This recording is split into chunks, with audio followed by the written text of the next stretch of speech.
마가복음 4장으로 33절부터 41절까지 마무리하겠습니다. 33절로 41절까지 비유로 가르치셨다라는 말씀이요. 시편으로 한번 가봅시다. 시편 78편의 2절 다 같이 읽어봅시다. 시편 78편의 2절 다 같이 시작. 내가 입을 열어 비유로 말하며 예로부터 감추어졌던 것을 드러내려 하니. 그렇죠? 요게 지금 아삽의 시인데, 그러니까 시편은 다윗을 통해서, 아삽을 통해서, 때로는 모세를 통해서, 때로는 솔로몬을 통해서, 때로는 고라 자손들을 통해서 이 시편이 작성되고 또 이것이 전체 회중 앞에서 공포됐는데, 그러나 그것이 그 시대적인 의미만 있는 게 아니라 미래적인 예언의 의미가 있다는 겁니다. 그거 이해되셨죠? 그러니까 이것도 아삽의 시인데, 아삽이 이 이야기를 할 때 본인이 이것이 미래에 대한 예언이다라고 생각지 못했을 수도 있어요. 그렇더라도 결국은 성경 전체의 진정한 저자가 누굽니까? 하나님이시잖아요. 하나님의 관점에서 볼 때는 이것이 예언적인 의미가 있었고, 이걸 예수님이 인용을 하셔요. 자, 마가복음 다시 돌아와서요. 13장에 비유를 배우라 하면서, 네, 무화과 나무의 비유를 배우라 나와 있죠. 거기도 비유에 대해서 말씀하고 있고, 여기서 지금 마가복음 4장 33절에 보면 예수께서 이러한 많은 비유로 그들이 알아들을 수 있는 대로 말씀을 가르치시되 그랬어요. 그래서 예수님은 많은 비유로 가르치셨고요. 34절에 보면 비유가 아니면 말씀하지 아니하시고 다만 혼자 계실 때에 그 제자들에게 모든 것을 해석하시더라 그랬습니다. 신기한 말씀이죠. 그러니까 구약에서 예수님이 오셔서 비유로 말씀하실 것을 구약은 예언하고 있고, 그 예언대로 예수님은 비유로 가르치셨습니다. 물론 이제 예수님이 비유로 가르쳤다고 해서 주된 방식이 비유라는 거지 모든 가르침이 다 비유라는 건 아니죠. 그죠? 예수님의 강화라는 건 이제 직접적인 설교, 강화도 있죠. 강화도 있습니다. 예수님의 직접적인 설교 중에는 대표적인 것이 요한복음 13장부터 17장까지 예수님이 성령에 대하여 가르치시고, 또 그 외에 다양한 산상수훈이라든가 또 이혼에 관한 것이라든가 등등등 부활에 대한 것, 이런 것들을 주님이 직접적으로 강론 형식으로 가르치신 것도 분명히 있어요. 그런데 예수님의 가르치심의 특별한 특징은 예수님의 우리 복음서에 기록된 예수님의 가르침들은 상당 부분이 비유로 이루어져 있다라는 겁니다. 자, 그래서 비유를 말씀하신 다음에 제자들에게는 모든 것을 해석해 주셨다라는 겁니다. 그렇죠? 해석해 주셨다. 그래서 비유에 대한 해석을 복음서는 상당히 많이 가지고 있고, 또 우리가 비유를 읽을 때 성경 전체의 맥락에서 비유를 우리가 해석할 수 있는 그런 지혜를 하나님께서 주신다라는 것입니다. 특별히 근데 비유가 그 주제가 뭐라 그랬죠? 예수님의 비유의 주제는? 네, 해봅시다. 하나님의 나라. 하나님의 나라라는 말이 여러 가지로 우리가 이해될 수 있는데, 나중에 한번 제가 하나님의 나라에 대해서도 한번 정리하겠습니다만은, 하나님의 나라는 현재성, 이미 우리 가운데 하나님의 나라가 임했다. 그리고 미래성, 앞으로 하나님의 나라는 완성될 것이다. 현재와 미래성이 다 있는 거죠. 하나님의 나라가 이미 도래했다. 예수 그리스도를 믿을 때 하나님의 나라가 우리 심령에 도래하는 거죠. 또 우리 믿음의 공동체 안에 하나님의 나라가 도래한 겁니다. 그런데 완성은 아니에요. 왜 완성이 안 됐냐면은 죄가 사라지질 않았어요. 또 예수님이 재림하지 않으셨어요. 그러니까 재림할 때 하나님의 나라는 완성되고 예수님의 초림으로 하나님의 나라는 시작되었다.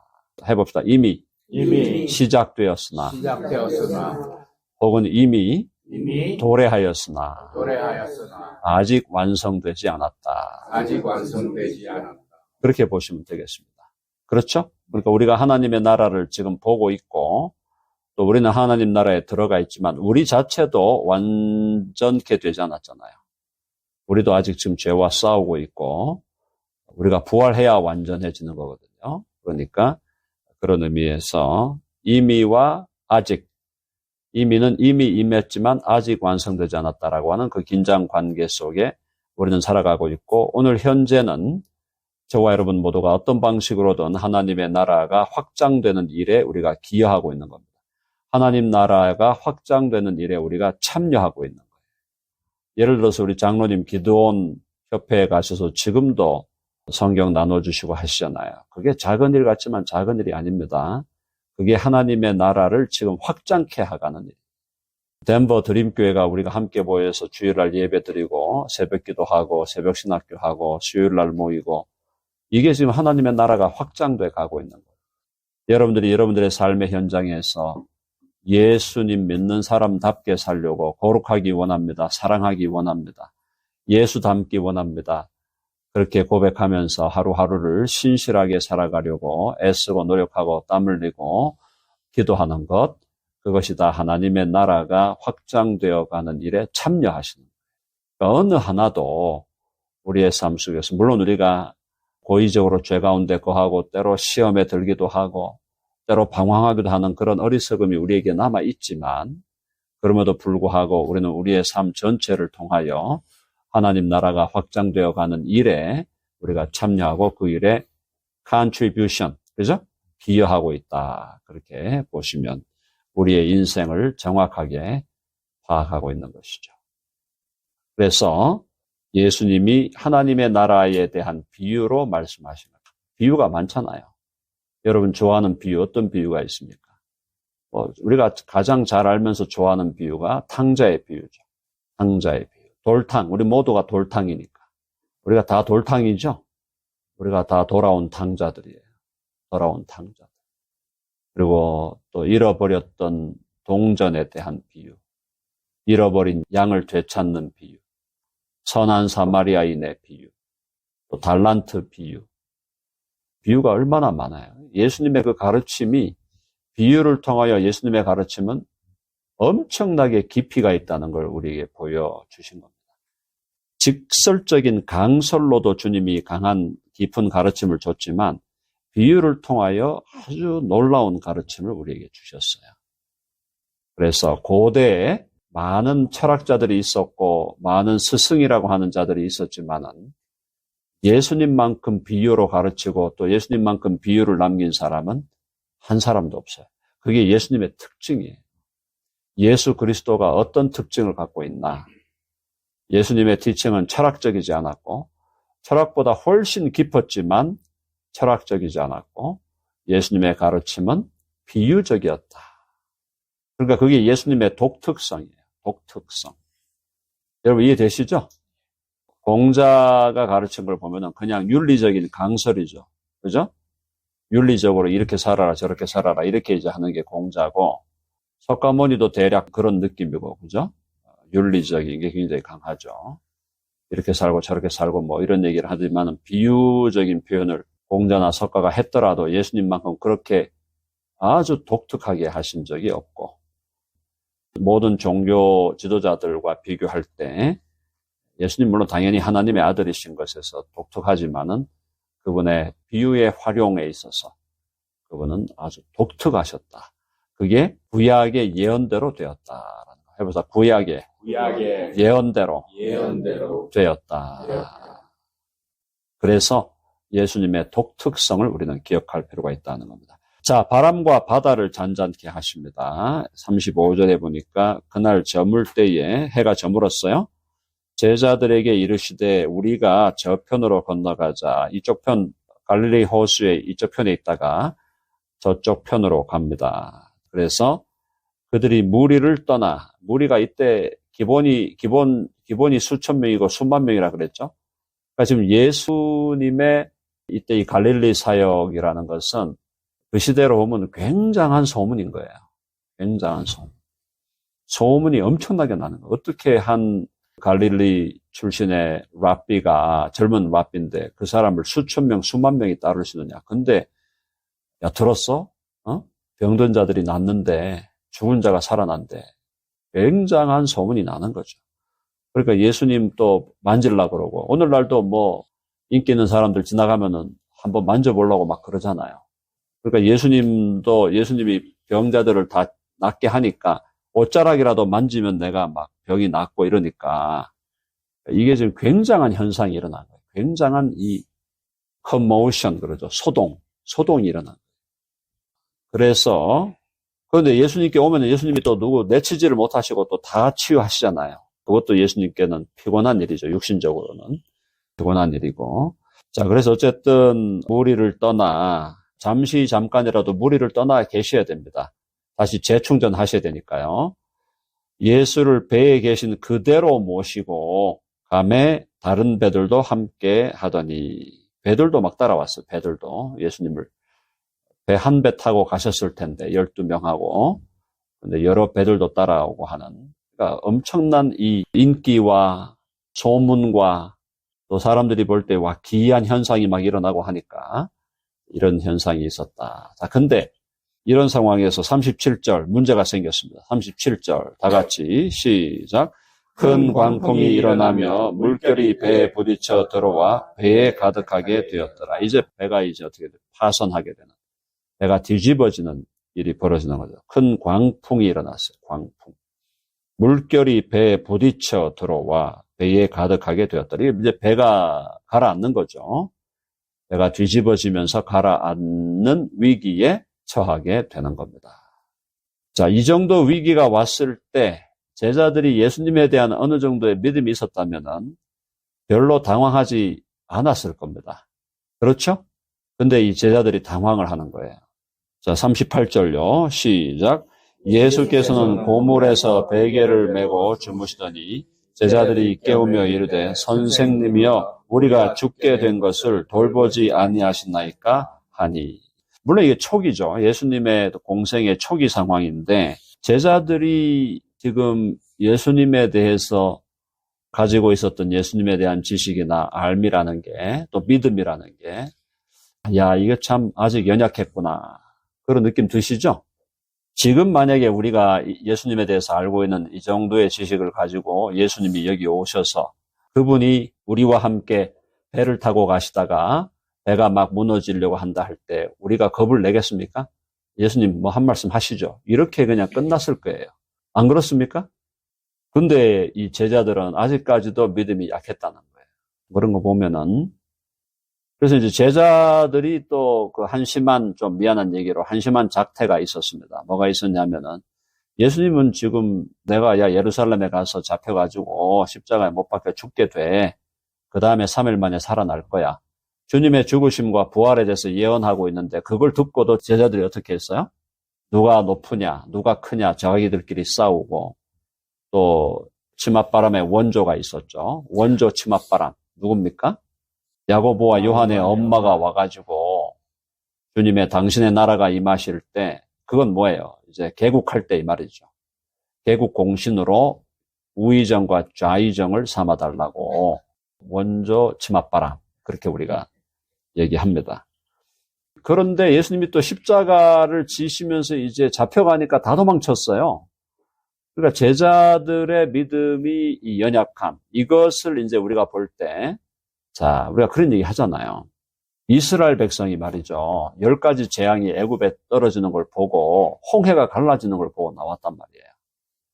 있을 수 없는 기적이 일어났어요. 근데 광야 가자마자 뭐 합니까? 광야로 들어가자마자 이스라엘 백성이 뭐 해요? 그렇죠. 불평불만을 하는 거예요. 그런 걸 보면서 야, 나 같으면 안 하겠는데 우리가 이렇게 생각하잖아요. 솔직히. 뭐야, 10가지 재앙이 떨어졌고 이집트 다 망가가지고 이집트를 다 망하게 한 다음에 건너와가지고 홍해를 건너가지고 넘어왔는데 하나님 알아서 하시겠지. 배가 좀 고프네. 모세 지도자여 하나님께 기도해서 좀 배고프니까 먹을 거 좀 주세요. 그냥 막 불평불만하는 게 아니라 정당하게 얘기했을 거예요. 근데 그렇게 우리는 생각하는데 이스라엘 백성이 그렇지 않았다는 거죠. 제자들도 마찬가지예요. 제자들도 분명히 예수님하고 지금 3년을 따라다니는데 예수님을 보니까 너무너무 위대한 분이라는 걸 눈으로 보고 있는데도 이 상황에서 지금 두려워하고 있고 또 예수님을 배반하고 다 도망가 버렸단 말이에요. 자, 해봅시다. 이것이 나의 모습이다. 이게 이스라엘 백성 탓할 것도 없고요. 제자들 탓할 게 없어요. 내가 그렇답니다. 저도 저 자신을 돌아보고 우리 모두가 우리를 돌아볼 때 예수님이 지금 우리 안에 계시다는 게 확실한 진리인데도 예수님이 우리 안에 계시다. 지금 예수님 어디냐? 하늘에 있는 것이기도 하지만 예수님은 우리 안에 지금 계시거든요. 내 안에 나와 함께 계시잖아요. 그런데도 우리는 뭐예요? 불안하잖아요.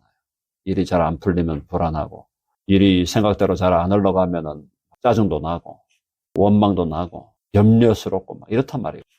자, 그러니까 이게 인간이 그런 인간이다 이 말입니다. 이런 인간으로는 천국에 못 들어간다 이 말이에요. 이런 인간으로는 천국에 못 들어가는 거예요. 그래서 예수님이 뭐라 그랬어요? 너희가 천국에 가려면 믿어야 돼요. 일단 믿고 나면 천국 가는 건 확정되잖아요. 확정되는데 하나님께서 우리를 변화시켜 데려가는 거죠. 아멘 하시죠? 네, 한번 해봅시다. 하나님이 변화시켜서 데려가신다. 인생 전체를 통하여 우리를 변화시키고 그래도 완성이 안 되니까 우리의 변화의 완성은 우리가 죽는 순간에 되는 거예요. 영혼이 그때 변화되고 몸도 부활되는. 그러나 우리의 인생 전 과정을 통해서 하나님은 계속 우리를 변화시켜가고 성화시켜가고 계신다. 자, 선생님이여 우리가 죽게 되는 것을 돌보지 아니하시나이까. 우리가 죽게 되는 것을 안 돌아봅니까? 겁에 질린 거예요, 지금. 겁에 질려가지고 막 당황해가지고 죽기 직전이. 그러니까 예수님 39절 예수께서 깨어 바람을 꾸짖으시며 바다더러 이르시되 바람을 꾸짖고 바다를 꾸짖었어요. 이르시되 잠잠하라. 해봅시다. 잠잠하라. 고요하라. 사랑하는 여러분, 우리의 인생에 어려운 일이 닥칩니다. 환난이 닥치고 고난이 닥치고 시험이 오고 유혹이 오고 그때 우리는 주의 음성을 듣고 주의 음성으로 선포해야 돼요. 잠잠하라. 고요하라. 내 영혼아 고요하라. 내 영혼아 잠잠하라. 두려워하거나 떨 필요가 없다는 거예요. 아멘 하시죠? 주님이 제자들을 새롭게 만날 때마다 항상 주님이 하신 말씀은 따라해 봅시다. 두려워 말라. 이게 주님의 마음이에요. 두려워 말라. 왜 두려워하느냐? 근데 우리는 믿음이 연약함을 우리는 날마다 경험하게 되는 겁니다. 내가 믿나이다. 나의 믿음 없음을 도와주소서. 제가 믿는 게 아닌 게 아니에요. 안 믿는 게 아니에요. 믿어요. 주님 믿는데 내 믿음이 너무너무 약해요. 그러니 내 믿음을 도와주시옵소서. 40절 다 같이요. 시작. 이에 제자들에게 이르시되 어찌하여 이렇게 무서워하느냐? 너희가 어찌 믿음이 없느냐? 잠잠하라 고요하시니 바람이 그치고 아주 바다도 잔잔해졌어요. 바다와 바람을 장악하시고 통치하시는 분 누구죠? 하나님의 아들 예수 그리스도. 그분은 하나님이시고 하나님의 아들이시고 메시아로 오셨고. 그래서 예수님이 하시고 싶은 말씀이 40절. 어찌하여 이렇게 무서워하느냐. 그 다음에 너희가 어찌 믿음이 없느냐. 번역이 사실은 그 밑에 게 더 나올 수 있어요. 우리 그 성경 주에 보면은 어떤 사본에 어찌 아직도 믿음이 없느냐 이렇게 번역되어 있는데 이게 더 의미적으로는 맞아요. 그러니까 어찌 믿음이 없느냐. 믿음이 완전히 없다고 하는 게 아니라 어찌 아직도 믿음이 없느냐. 그 1번이라고 돼 있죠? 밑에 주 달리신 거 보셨어요? 네, 거기에 사본상으로 어떤 사본에는 어찌 아직도 믿음이 없느냐 이렇게 지금 표현되어 있다는 건데 같은 의미지만은 사본상 표현이 약간씩 달라진다는 건데요.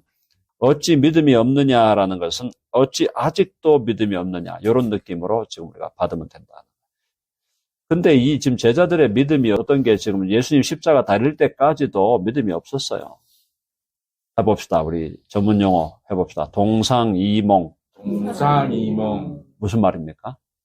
같은 배를 타고 지금 가는데 동상이몽은 이제 같은 지금 침대에서 자는데 꿈이 다르다 이 말인데 같은 배를 지금 타고 가는데 분명히 제자들이 예수님의 배에 올라탔단 말이에요. 갔는데도 꿈이 다른 거야.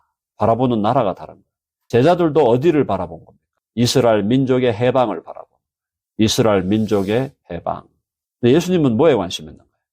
하나님 나라의 건설에 관심. 여러분 아멘 아시죠? 이스라엘 민족의 해방은 예수님은 사실은 궁극적으로 예수님은 별 관심이 없어요. 하나님 나라의 건설에 관심이 있다. 신학적으로 얘기하면은 이스라엘 해방에 관심이 있는 사람들이 세대주의자들이에요. 예수님은 관심이 없어요. 하나님의 나라에 관심이 있어, 하나님. 그게 역사적 전천년주의예요. 연결되는 겁니다. 그래서 어찌 믿음이 없느냐 하시니 41절 다 같이요. 시작. 그들이 심히 두려워하여 서로 말하되 그가 누구이기에 바람과 바다도 순종하는가 하였더라. 무서워하지 말고 두려워하지 말아라. 그래서 바람을 잔잔케 하고 바다를 조용하게 하신 주님이, 그러니까 제자들이 그때 가서 생각해 보니까 야, 과연 다르네. 자, 한번 해보자. 과연 세구나. 네. 심히 두려워하여 서로 말하되 그가 누구이기에 바람과 바다도 순종하는가. 아직도 믿음이 약한가. 아직도 지금 예수님이 하시고자 하는 말씀을 이해를 못하고 있어요. 지금도 뭐 하고 있는 거예요? 지금도 두려워하는, 바다와 바람도 막 두려웠는데 이걸 잠잠케 하는 예수님을 보면서 이것도 두려워하고 있어요. 이 사람이 누구지? 예수님이 누구지? 분명히 우리가 이분을 따르고 있는데 스승님이신데 바람과 바다도 잠잠케 하시는 이분이 누구신가? 제자들이 조금씩 이제 알아가고 있는데 여기서 우리가 희망이 있는 거예요. 제자들도 상당한 기간 동안 엉터리들이었다. 그렇죠? 상당 기간 엉터리들이었어요. 이 제자들도. 근데 이 사람들이 나중에 어떻게 변했습니까? 부활하신 예수님을 보고 바뀌는 거예요. 이런 엉터리들이 도망치고 두려워하고 겁나고 똑같아요. 우리랑 뭐 다른 게 하나도 없어요. 그런데 이들이 생명을 내대고 목숨을 내대고 복음의 증인, 그리스도의 증인, 십자가의 증인, 부활의 증인이 된 것은 부활하신 예수 그리스도를 만났다는 거죠. 엄청난 역사죠. 부활하신 예수 그리스도를 그들이 눈으로 목격하는 거예요. 목격하고 나니까 이거는 말하지 않을 수 없는 거예요. 그래서 예수님의 부활의 가장 강력한 증거가 제자들의 변화예요. 이런 엉터리 같은 제자들이 이렇게 어리석고 두려워하고 짜증내고 불평하고 싸우고 못난이 같은 이 얼간이 같은 제자들이 예수의 증인으로 부활의 증인으로 살다가 멋지게 순교하는 그런 사람의 인생으로 바뀌는 것은 그들이 부활하신 예수 그리스도를 만나지 않았다면 결코 일어날 수 없는 일이다. 그래서 우리도 날마다 부활하신 주님, 부활하셔서 승천하신 그 주님이 영적으로 우리 안에 계신다. 이걸 확실하게 우리가 날마다 인식하고 날마다 믿고 살아야 돼요. 아멘 하시죠? 아멘. 그래서 예수님이 나와 함께 하시는 예수님, 임마누엘, 예수님이 나와 함께 하시고 어떻게 함께 하시나? 내 안에 계신다. 내 안에 계신다. 이런 믿음으로 살아갈 수 있도록 주여 내가 믿나이다. 나의 믿음 없음을 도와주소서. 우리의 연약한 믿음을 주님이 강력하게 세워주시기를 간절히 바랍니다. 네. 기도하겠습니다.